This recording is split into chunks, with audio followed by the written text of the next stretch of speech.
உங்களுக்கான இன்றைய வாக்குத்தத்தம். உத்தமமான வழியிலே விவேகமாய் நடப்பேன்.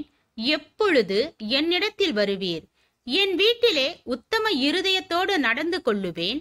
தீங்கான காரியத்தை என் கண்முன் வைக்க மாட்டேன். வழி விலகுகிறவர்களின் செய்கையை வெறுக்கிறேன், அது என்னை பற்றாது. மாறுபாடான இருதயம் என்னை விட்டு அகல வேண்டும். பொல்லாதவனை அறிய மாட்டேன். பிறனை இரகசியமாய் அவதூறு பண்ணுகிறவனை சங்கரிப்பேன். மேட்டிமையான கண்களையும் பெருநெஞ்சுள்ளவனையும் பொறுக்க மாட்டேன். தேசத்தில் உண்மையானவர்கள் என்னோடே வாசம் பண்ணும்படி என் கண்கள் அவர்கள் மேல் நோக்கமாயிருக்கும். உத்தமமான வழியில் நடக்கிறவன் என்னை சேவிப்பான். சங்கீதம் 101 வசனம் 2 முதல் 6 வரை.